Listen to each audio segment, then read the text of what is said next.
Hi there, my name's Alan Watson Featherstone. In 1986 I founded Trees for Life, an award-winning conservation charity that's been working for over 30 years to help restore the native Caledonian forest in the Highlands of Scotland.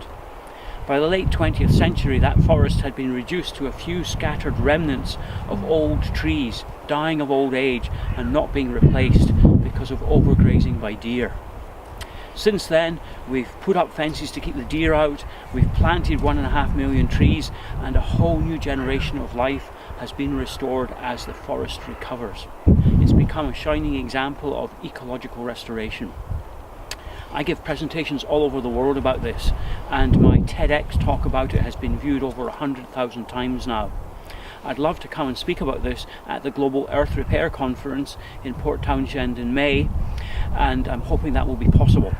There's a number of things I can present at the conference.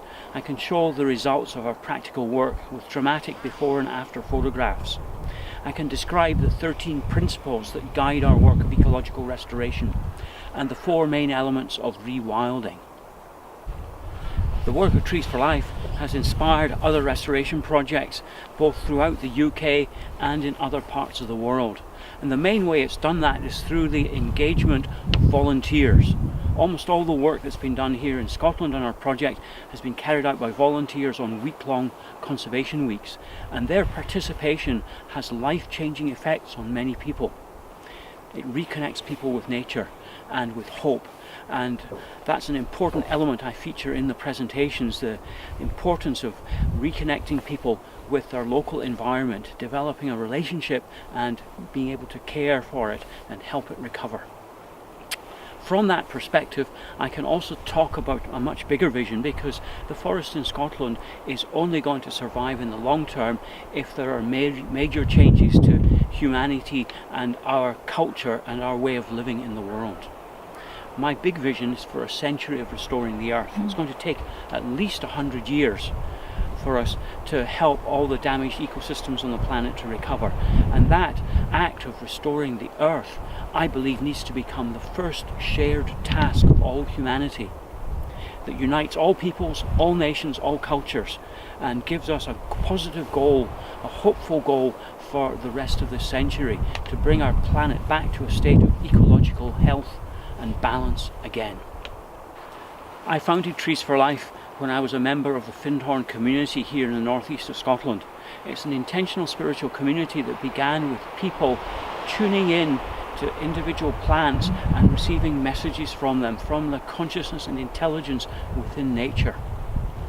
And those messages emphasize the need for humanity to develop a new relationship with nature, to replace the old one of exploitation and domination with one of co-creation and cooperation. And it was with that perspective, when I was out in the Scottish mountains, I felt the pain of the land, I could see the dying forest, and it was as though the trees were calling out for help. So that spiritual foundation is vital to the work of restoration. Indigenous cultures all over the world recognize that humans are an integral part of the web of all life, and that everything we do as people affects the world around us. Our Western culture lives under the illusion that that is not true, that we're separate and disconnected.